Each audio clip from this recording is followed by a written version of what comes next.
படிச்சீங்களா? ஏய் நான் சிபிஎஸ்சியா? சிபிஎஸ்சியா? ஆமாயா. ஓகே ஓகே, நான் வந்து கேவில படிச்சேன். ஏய் கேவியில படிச்சு எப்படி இவ்வளவு அழகா இருக்க? என்னங்கடா அது? வேலைக்கு சேர்ந்து 2 நாள் கூட அவள அதுக்குள்ளே ஒரு பொண்ணை புடிச்சானே. லவ் பண்ணிட்டே திரிறாங்களே, எல்லாருமே லவ் பண்றாங்களே, என்ன யாரும் லவ் பண்ண மாட்டாங்களே. டீம் அவுட்டிங்கா? ஏய் அப்ப நம்ம 2 பேரும் ஒண்ணா போலாங்க. ஒண்ணா போலான்றீங்களா? வாங்க வாங்க போலாம் ஜி. எங்க போனாலும் ஜோடி ஜோடியா திரிறாங்க. இந்த பொண்ணுக்கு வேற லவர் வெளியே இருக்கான், இவனுக்கு வேற லவர் வெளியே இருக்கான். இவங்க வந்து லவ் பண்ற மாதிரி பேசிக்கிறாங்க. லவ் பண்ணலன்னு கேட்டா இல்ல எங்க என்ன தப்பா நினைக்கிறீங்க, சண்டைக்கு வராங்க. என்னடா ப்ரோ என்ன தனியா பேசிட்டு இருக்கீங்க? நான் கொஞ்சம் மென்டல் ஆயிட்டேங்க நானு. வாங்க பேசுவோம். வேலை எனக்கு மண்டக்குள்ள இருக்கு, நான் அப்புறம் வரேன். நான் கைத்தறித்துல இருக்கு எனக்கு. ஐயோ டேய் மாமா எல்லாம் இருக்காங்க, எதுக்கு இருக்காங்க? ஹலோ ஹலோ மாமா. ஹலோ மச்சான், எப்படி இருக்கீங்க? நல்லா இருக்கேங்க. நல்லா இருக்கீங்களா? நல்லா இருக்கேன். சொல்லுங்க. என்ன பொண்ணு பாக்குறீங்களா என்ன? இப்ப அப்படியே விட்டுலாம். ஏங்க நீங்க தான் பொண்ணு பார்க்க வேணாம்னு சொன்னீங்க.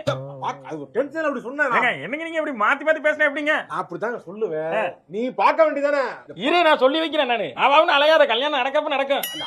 அலையறதுக்கு சாத்திட்டு வை போன வை. சரி சரி.